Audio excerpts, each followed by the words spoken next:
Jambo la kwanza mimi nataka kusema pole kwa Wajaluo wote kwa sababu saa hii wakati mko na msiba, mimi nawaombea Mungu mkue kitu kimoja. Na mimi nataka kusema hivi, Wajaluo kwa kitu kimoja, wacha kugawana kwa sababu baba ametuacha. Mkue kitu kimoja, kama ni kuchagua mtu mmoja kutoka Nyanza, hata kama ni Babu Wino, bora muungane pamoja, msisambaratike, msiende kando kando, mkue kitu kimoja vile mlikuwa wakati baba alikuwa anawaweka pamoja. Mkue kitu kimoja, tutembee njia moja. Jambo lingine nataka kuongea juu ya Susan Kihiga. Susan Kihiga, nimekuona kazi yako imeanza kuonekana. Umeanza kuunganisha watu wa Nakuru County. Nimeona umeanza kusaidia watu wa Nakuru County. Wewe ni mama ambaye nimeona mama ambaye uko na ujasiri. Ulipeana magari za kwenda Kisumu, za kwenda kuomboleza baba Raila Amolo Odinga. Hiyo ni heshima kubwa sana, na hiyo ndio upendo ambaye tunataka kama sisi wa Kenya. Susan Kihiga, nimekuona we mama, uendelee namna hiyo. Watu wasikuje tena waanze maneno mengine. Na mimi naona Wajaluo wamefurahia na jambo ambalo ulifanya, ulipeana magari za kuwaservice huko Kisumu. Na jambo lingine, Samuel Arama, mbunge wa Nakuru Town West. Na wewe mimi nasema asante sana kwa vile ulipeana magari tena ukasafirisha wananchi wa Nakuru Town West kwenda kuomboleza baba Samuel Arama. Nimeona hakuna kiongozi mwingine mimi naona anaweza kukutoa kwa hiyo kiti. Hata ingawa watu wengine wanaongea mambo mingi juu yako, lakini mimi naona kazi ambayo unafanya ni kazi mzuri, sio kazi mbaya, ni kazi mzuri kwa sababu watu wote wanasema ni Arama na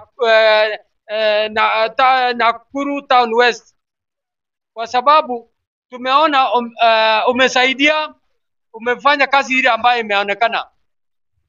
Na nikuje kwa Kenya mzima, mimi nataka niambia Wakenya wenzangu, mumeona baba ametuacha, na baba ni mtu ambaye alikuwa anatetea wananchi wa Kenya. Na sasa tunataka kuomba Mwenyezi Mungu tupate kiongozi mwingine ambaye atakuwa kama Raila Amolo Odinga ambaye anatetea wa Kenya. Kwa sababu tumeona kuna miswada ambayo inaenda kupitishwa ambayo inaenda kuumiza mwananchi wa kawaida. Hiyo kama sisi wa Kenya hatutaki kusikia mambo kama hayo ambayo tumetoka hizi enzi za nyuma kama finance bill. Na wale ambao MMB ambao mlipitisha finance bill ndio tena mnataka kuturudisha nyuma. Hiyo kitu hatutaki kusikia kama vitu kama hiyo. Msifikirie vile baba Raila Amolo Odinga ametoka ati sisi wananchi hatuwezi toka nje tupiganie Kenya yetu. Sisi tutatoka nje kwa wingi na tupiganie nchi yetu. Hatutaki kusikia nchi yetu inaenda kwa ngamia, tunyamaze. Hiyo ni jambo mbaya sana. Tumeona mambo ambayo mnaenda kutupitishia ni mambo ambayo inaenda kukandamiza mwananchi wa kawaida. Hamwezi kutuambia ati ukikata mti ati unatoa tax. Ati ukitaka kujenga unatoa tax. Sasa hii Kenya ni yetu ama sisi ni watu ambaye tumetoka nchi za nje? Are we Kenyans or we are refugee? We are Kenyans. Tunafaa kukuwa na freedom. Hatufai kukandamizwa. Tunataka kukuwa na freedom ya kila kitu, kuongea na kufanya chochote hapa nchi yetu ya Kenya. Na hii tax yenye inataksiwa mingi inapelekwa wapi? Kama sisi wa Kenya hiyo tax tusaidii. Mlileta mambo ya saa, hata saa yenyewe isaidia hata kidogo. Ndio maana watu wengi wanalalamika maneno ya saa, na mnaendelea kutuletea vitu ambaye inatukandamiza. Badala msaidie wale ambao ni wanyonge, wale ambao hawajiwezi. Kuna vijana ambao wanateseka, hawana chochote, hawana mbele au hawana nyuma, hawa ma street boys ambao wanahangaika. Wao ndio mnafaa mstari wa mbele, mnafaa kuwasaidia.